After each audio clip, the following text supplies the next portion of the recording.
Body में तरह तरह के पेन होते हैं, उनके पीछे वजह क्या है और कई बार हम समझ नहीं पाते, कन्फ्यूजन रहता है कि कौन सी बॉडी के जो पार्ट्स हैं, ऑर्गन्स हैं, उसमें पेन हो रहा है और हम गलत दवाइयाँ खाते हैं जिससे समस्याएं होती हैं।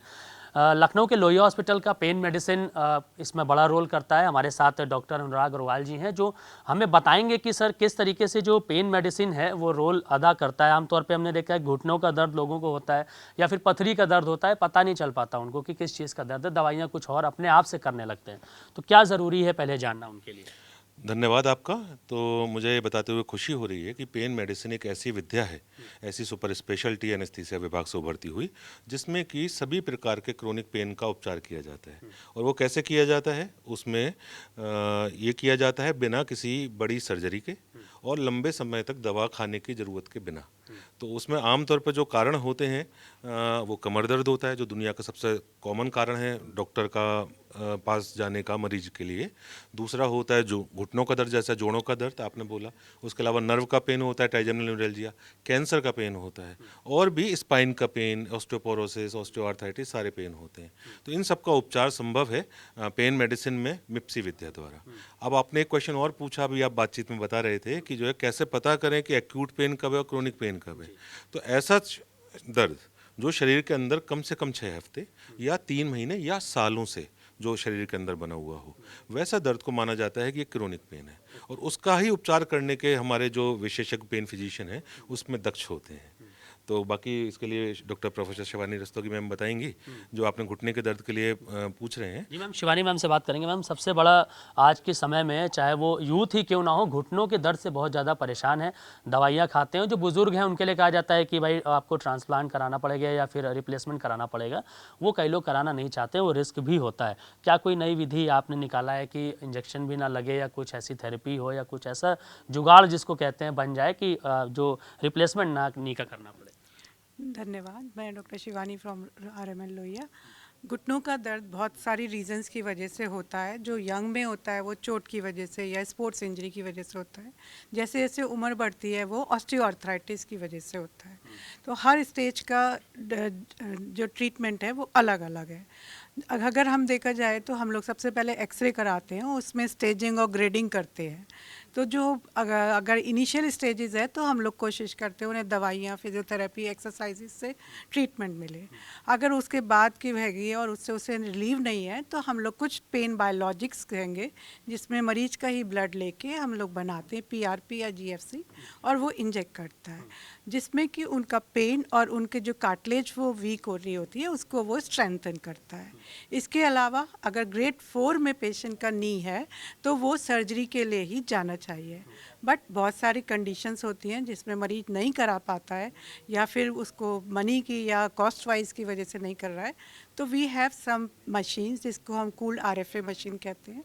उससे हम नस को सुन कर देते हैं, उससे सर्जरी का टाइम भी मिल जाता है उसको और पेन में भी राहत हो जाती तो है। मैम, ये जो विधि आपने बताई है अभी, ये कितने दिनों तक कारगर साबित होती है? क्या ये परमानेंट इलाज है या फिर टेम्परेरी है? ये परमानेंट तो नहीं है, बट 1.5 से 2 साल तक मरीज हमारे पास जो आ रहे हैं उनको रिलीफ है।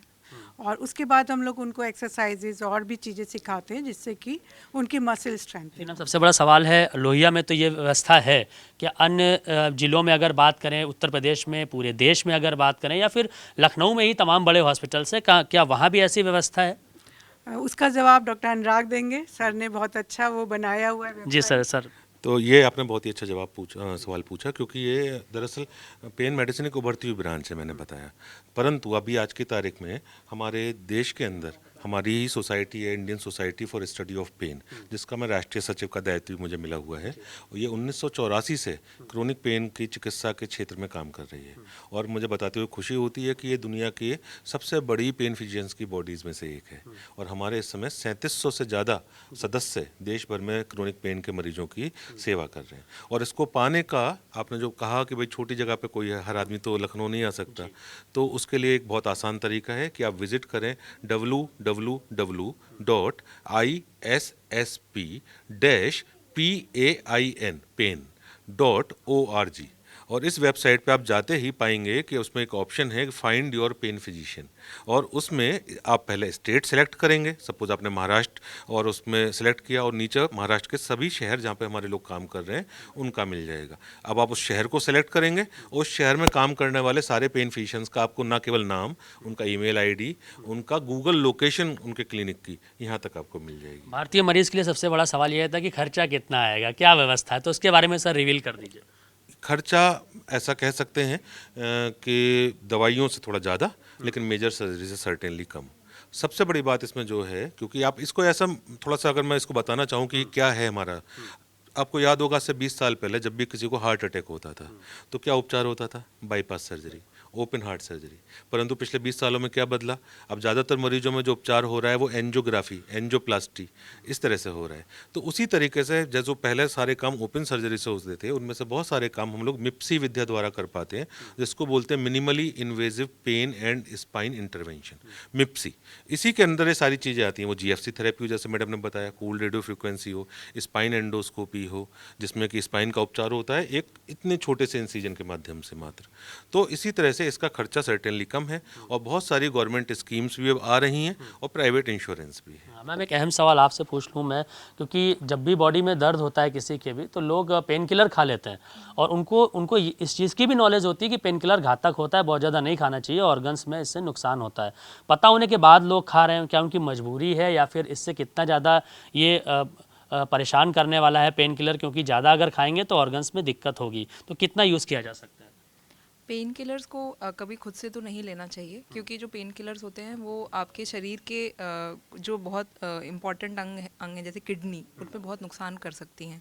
तो जो अगर कोई बाहर से ले रहा है तो उसको तो बिल्कुल मना है कि बिल्कुल भी नहीं लेना है। ये हमेशा किसी एक डॉक्टर को दिखा के ही और उनकी गाइडेंस में ही लेना चाहिए।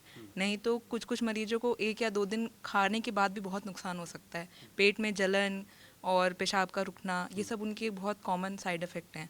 तो इनको बिना डॉक्टर को दिखाए तो कभी नहीं लेना चाहिए। एक हमेशा अपने, अगर दर्द की समस्या है तो अपने साथ कभी अपने जहाँ पे भी हैं आप, वहाँ पे अपने डॉक्टर को कंसल्ट कीजिए, उनकी गाइडेंस में ही लीजिए। तरह तरह के दर्द हैं जिनकी दवाइयाँ होती हैं, बिना डॉक्टर के गाइडेंस के उसको लेना नहीं चाहिए। और लखनऊ के लोहिया हॉस्पिटल का जो पेन मेडिसिन है वो नई विधि लेकर आया है दर्द को रिलीफ दिलाने के लिए लोगों के लिए। और जो एक सर ने वेबसाइट बताई जिसके ज़रिए आप ऑल ओवर इंडिया कहीं भी बैठकर अपने लोकल फिजिशियन या फिर उसमें कॉन्टैक्ट करके आप उनसे बात कर सकते हैं, और जो आपका दर्द है बॉडी में कहीं भी हो, किसी तरीके का हो, उसके बारे में सही जानकारी प्राप्त कर सकते हैं। क्या संदेश राज के साथ मयूर शुक्ला, जी मीडिया, लखनऊ।